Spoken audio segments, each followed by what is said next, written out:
Sou a Karina Grock, sou diretora de pesquisa do Instituto Australis, sou bióloga e há 23 anos pesquiso as baleias francas aqui no nosso litoral.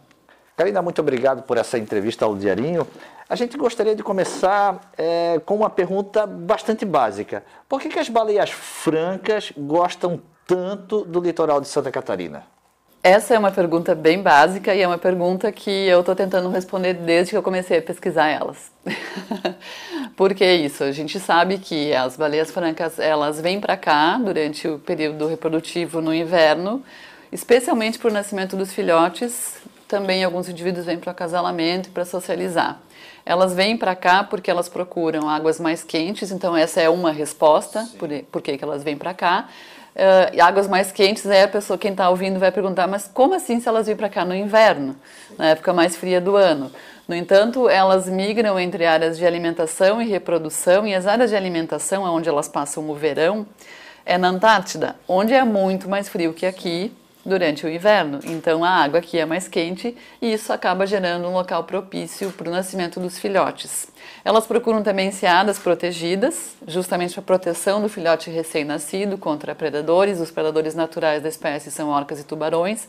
Então essas são as explicações gerais pelas quais elas procuram o nosso litoral sul do Brasil. No entanto, elas não vêm aqui só para Santa Catarina, elas também vão para lugares que não têm enseadas protegidas, como a região mais ao sul do Brasil, na costa do Rio Grande do Sul, e às vezes também um pouquinho mais ao norte, que a água é mais quentinha, tem locais protegidos. De modo geral é isso, né? Então a explicação que a gente tem para elas virem para cá é essa. E a maior concentração se dá onde? A maior concentração se dá no litoral centro-sul aqui do estado, que naquela região entre o sul de Florianópolis, especialmente ali entre Imbituba, Laguna, Garopaba, Imbituba e Laguna, um pouquinho mais ao sul também, que a gente inclusive propôs a partir do nosso trabalho de pesquisa que fosse protegida através da que então foi criada a Área de Proteção Ambiental da Baleia Franca. É um trecho de cerca de 130 quilômetros de costa que protege a maior área de concentração reprodutiva, onde as baleias francas permanecem por mais tempo, onde a gente sempre tem o maior número de baleias aqui na nossa região. Quando é que começaram as pesquisas no estado sobre a baleia franca e que tipo de informações são apuradas sobre esses animais? E como é que vocês coletam essas informações? A pesquisa aqui no nosso litoral começou, na verdade, quando a gente constatou o retorno da espécie para o nosso litoral. Elas tinham sumido daqui? Elas tinham sumido, porque a baleia franca ela foi alvo de caça durante quase 4 séculos, desde 1602, quando foi otorgada a primeira concessão de caça às baleias aqui no Brasil. A espécie foi caçada, e foi caçada intensamente. Aqui em Santa Catarina, eram famosas, exatamente, as armações eram locais de caça e processamento de baleias, né, onde as baleias caçadas eram trazidas para o processamento. Então isso acabou fazendo com que a espécie quase desaparecesse do nosso litoral. A partir do início da década de 80 começou a surgir a última baleia caçada aqui em Santa Catarina e aqui no Brasil, a última baleia franca caçada foi em 73. Em Santa Catarina. Em Santa Catarina, na armação de Imbituba. Depois desse período a caça terminou porque não tinha mais baleias e não fazia sentido o esforço de captura para de repente encontrar uma baleia que o retorno não era rentável, né? As baleias francas eram caçadas para extração de óleo a partir da gordura especialmente. Naquela época, no final dos últimos anos de caça, já não era mais usado para isso porque o óleo era usado para eliminação e já não tinha mais essa utilidade, já tinha energia, mas esse óleo era usado para amaciamento de couro. Ia lá para o Rio Grande do Sul, nas indústrias de couro do Rio Grande do Sul. E aí não tinha mais muita demanda, além de não ter baleia e não ser rentável, né? Então, a partir da década de 70, ali, as baleias praticamente desapareceram da costa, e no início da década de 80, começaram a haver alguns relatos de que essa espécie estaria retornando aqui para o nosso litoral.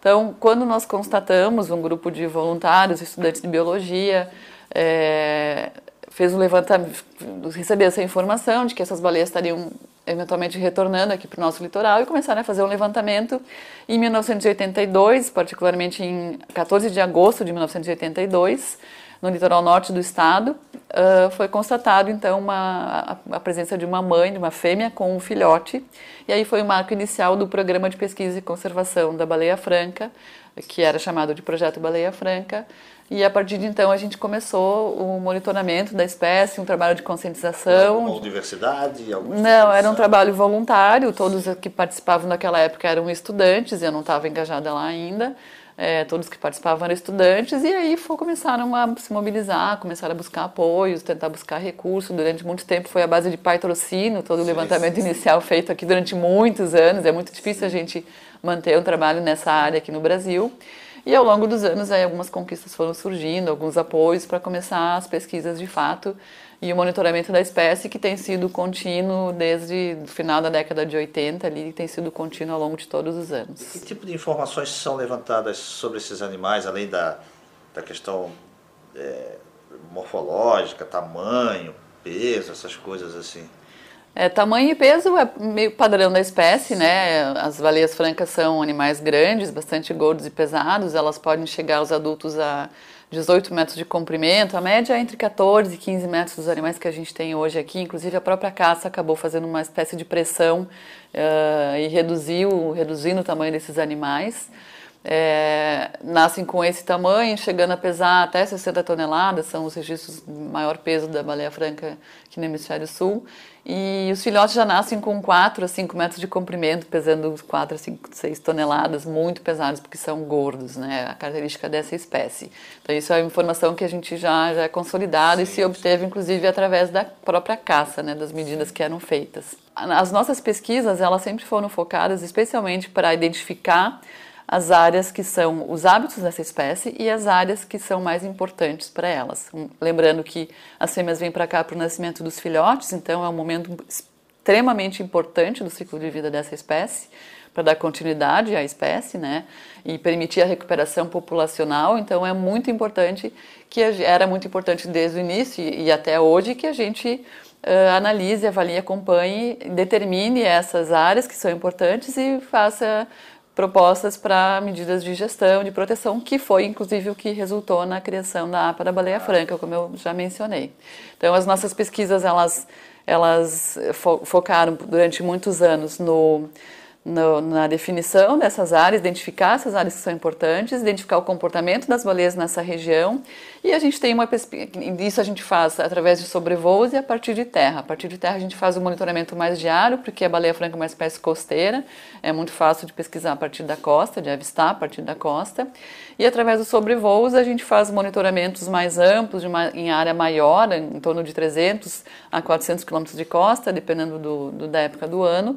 E aí a gente consegue fazer reconhecimento individual da espécie, porque elas têm aquelas calosidades que identificam, que são uma espécie de impressão digital. Então, fazendo fotografia aérea, a gente consegue reconhecer. A partir disso, a gente consegue realizar estimativas populacionais, acompanhar o crescimento, a quantidade de filhotes, a taxa de retorno das baleias aqui para a região. A gente sabe que as fêmeas têm um filhote a cada 3 anos, não são as mesmas baleias que vêm para cá todos os anos. Isso a gente sabe a partir dos sobrevoos, a partir dessa possibilidade de fazer o reconhecimento individual da espécie, né? E aí também tem outros estudos que aí foram surgindo ao longo dos anos, necessidades de preenchimento de lacunas de informação. Por exemplo, estudos de bioacústica para entender como que as baleias se comunicam, se o som daqui do ambiente interfere no comportamento delas, como que está isso, como que está essa relação. Isso é um estudo que a gente iniciou há uns anos atrás e tem dado continuidade em etapas, assim, não é um trabalho contínuo, mas agora a gente tem até um projeto que começou a ser desenvolvido ano passado, teve uma segunda etapa esse ano e vai ter mais 3 anos pela frente, as próximas 3 temporadas bem intensivas de gravação do som, inclusive colocando marcadores gravadores nas baleias, que ficam presos no dorso das baleias, para escutar como é que elas se comunicam com o filhote e ajudar a compreender melhor a comunicação desses animais aqui nessa região, né? Estudos sobre o estado de saúde desses animais, quando encalha morto, por exemplo, por que morreu, o que aconteceu. A gente monitora o número de animais encalhados até para avaliar se tem algum tipo de alteração, né? É natural imaginar que uma porcentagem de baleias que nascem, elas podem nascer com algum problema, até decorrente do nascimento e morrer, mas se essa morte aconteceu por um fator externo causado pelo homem, a gente tem que identificar e aí fazer as medidas de gestão para minimizar esse tipo de problema, né? No santuário da APA, da baleia franca, o que é que pode e o que não pode nesse espaço? Falando no sentido da intervenção humana. A APA da Baleia Franca, a Área de Proteção Ambiental da Baleia Franca, ela é uma unidade de conservação de uso sustentável. O que significa isso? Que as atividades humanas elas podem ocorrer nesse território. No entanto, elas têm que ser reguladas. Então, é exatamente isso. Tem atividades que podem, tem atividades que não podem fazer. E tem atividades que são ordenadas, que têm regras para serem executadas. A pesca artesanal, por exemplo. Ela pode ser realizada dentro das regras da pesca artesanal, né, dentro dos limites, ela pode ser realizada. Com rede, inclusive? Com rede, inclusive.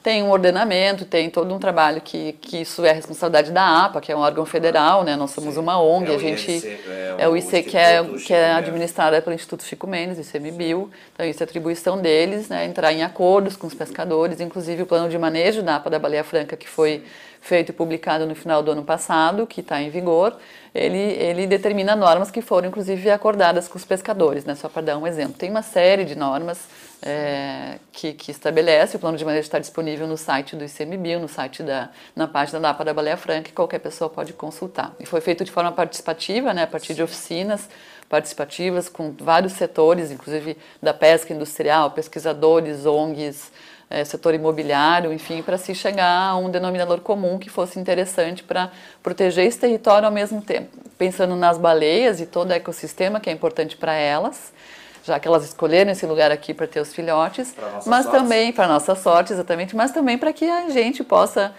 viver ali, conviver nesse ambiente de forma, digamos assim, harmônica, mais integrada possível, né? Porque a gente está aqui também, né? O Instituto Australis, ele coordena os trabalhos de pesquisa na APA da Baleia Franca. Mas além de entender os hábitos desse animal incrível, o que é que mais faz a instituição? A gente tem um trabalho de educação ambiental, bem importante na região, porque não adianta a gente pesquisar, entender e saber tudo sobre as baleias se a gente não transmite esse conhecimento adiante, né? A sede é onde? Então, nós temos um centro de visitantes, uma base operacional no município de Imbituba, na praia de Itapirubá, o centro de visitantes que está aberto à visitação e tem tido muita visitação, as pessoas sempre querem saber muita informação sobre as baleias e ainda tem a oportunidade de ver as baleias ali da frente. Ontem, inclusive por esses dias agora, a gente tem baleias que estão por ali, né? A gente acaba conseguindo também oferecer para o turista essa oportunidade de estar ali acompanhada do nosso trabalho, né? Então, esse trabalho de interação com os turistas, mas não só isso, nas escolas também a gente recebe muitos grupos escolares que procuram a gente porque a gente fornece um atendimento mais técnico, né? Todo esse trabalho de pesquisa que a gente faz, a gente traduz em conhecimento para o público.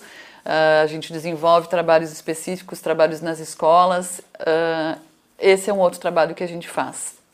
Tem custos para que se conheça a sede do Instituto lá? Não, a visitação, a entrada é gratuita, a visita guiada também é gratuita, é necessário agendamento, né, com antecedência para não colidir de ter mais de um grupo no mesmo horário. Nosso espaço ele é pequeno, então ele não comporta muita gente.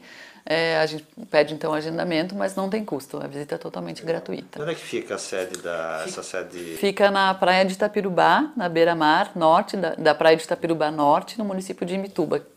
Itapirubá é divisa com Laguna, é quase a metade da praia pertence à Laguna e metade pertence a Imbituba. Nós estamos no lado norte que pertence a Imbituba. Legal.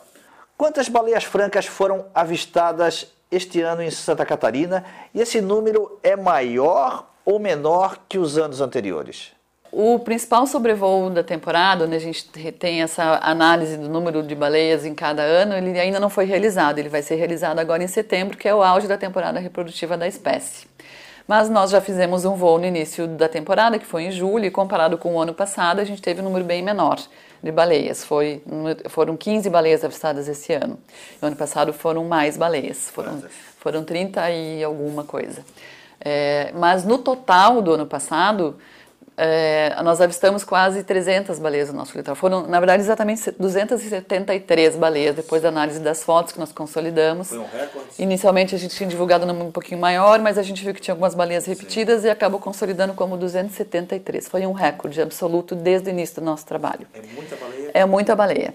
Que é ótimo, né? Um resultado positivo para a gente, mas acaba que foi um número que chamou a atenção de muita gente. E qual a explicação, né? A gente vinha de uma série de 3 anos com poucas baleias aqui na região, tinha gente que tá dizendo que estava declinando a população e tal, e de repente a gente teve esse boom, que a gente considerou um boom reprodutivo, um número muito alto, de baleias que talvez em anos anteriores tenham feito uma espécie de pausa reprodutiva e aí vieram todas se reproduzir ano passado. A média era de quanto? 50? A média era de 100 a 120 baleias. Isso a gente atribui a possivelmente uma questão de alimentação, né? A gente já viu que a alimentação lá na Antártida interfere na quantidade de baleias que vem para cá para ter os filhotes. Menos comida lá, menos baleias se reproduzem, menos filhotes nascem aqui. Ok. Ou elas não engravidam e os filhotes não vêm aqui para o nascimento dos filhotes, ou elas vão ter filhotes, por exemplo, lá na Argentina, que é mais próximo. Sim. E a gente projetou, em função desse excesso, vamos dizer assim, de baleias que teve no passado, a gente já imaginou que esse ano poderia ter menos. Essas variações, elas são naturais, os ciclos são anuais, como eu já falei, não são as mesmas baleias que vêm para cá todos os anos, então...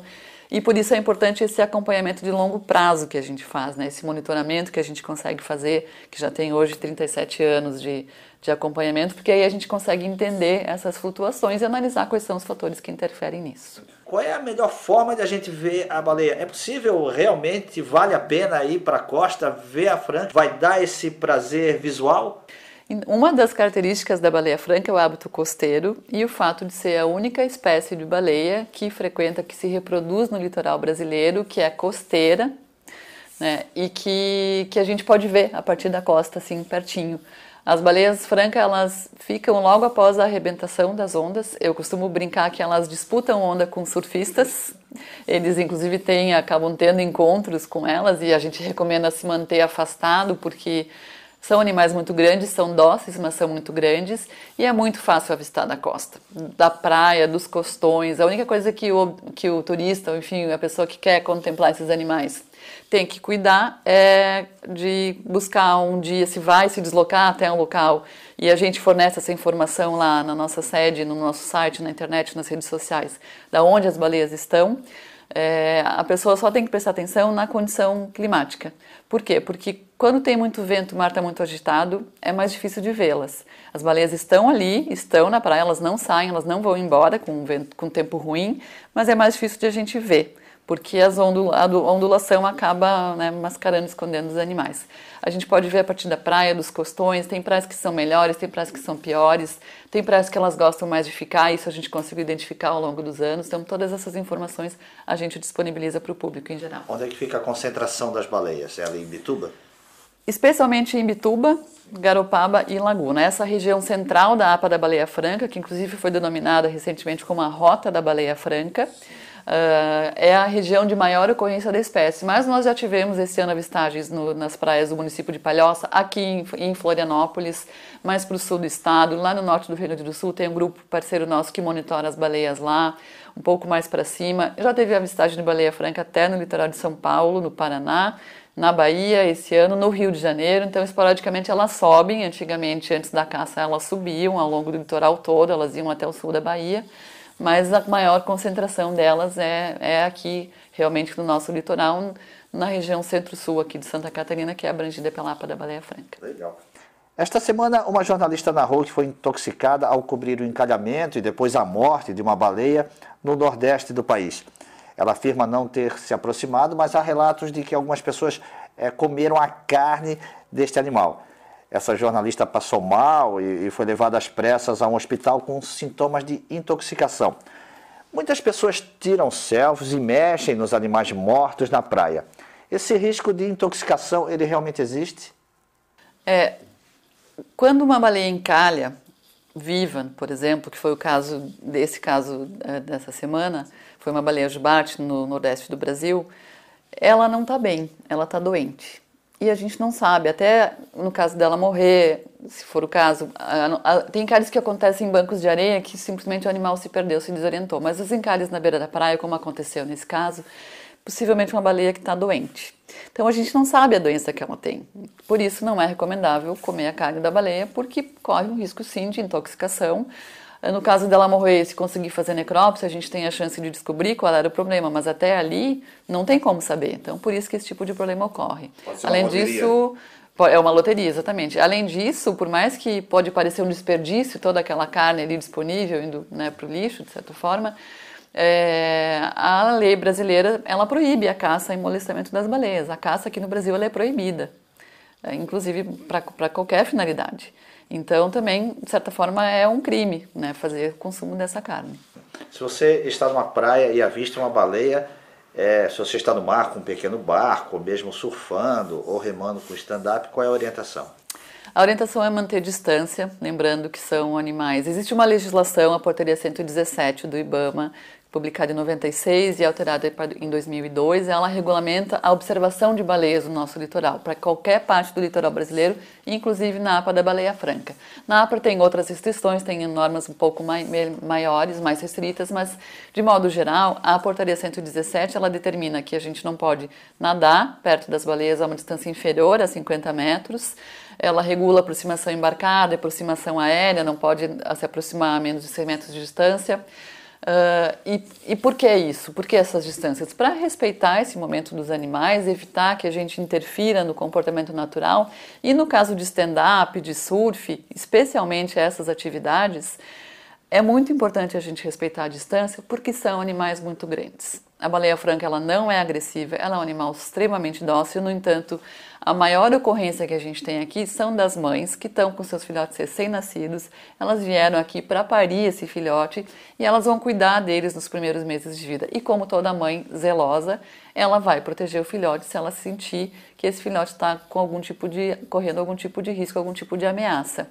Então um movimento mais brusco, até um simples movimento da baleia se afastar, o filhote é curioso e ele não tem noção do perigo, então ele pode demonstrar de certa curiosidade, se aproximar de um mergulhador, de um surfista, de um windsurfista, enfim, de um stand-up, né, praticante de stand-up que hoje é muito frequente nessas praias, além do surf, que são os mais frequentes. E a mãe pode querer afastar o filhote dessa pessoa, daquela situação, por achar que ela está em risco. E só o movimento de natação para se afastar pode machucar uma pessoa seriamente, gravemente. A gente já ouviu diversos relatos aí de situações bem complicadas. Então a gente pede que as pessoas mantenham a distância, contemplem a distância. É muito melhor, porque a gente vai estar vendo o comportamento natural dos animais, sem interferir. A gente sabe que aquela mãe está ali tranquila, ela escolheu o nosso litoral para vir aqui nesse período do ciclo reprodutivo, que é o mais importante para a continuidade da espécie e para a recuperação populacional dessa espécie, que ainda é considerada ameaçada de extinção no Brasil. Apesar da gente ter um crescimento populacional, apesar do número de baleias estar aumentando, de baleia franca estar aumentando, elas ainda têm risco sim de extinção e a gente tem que proteger.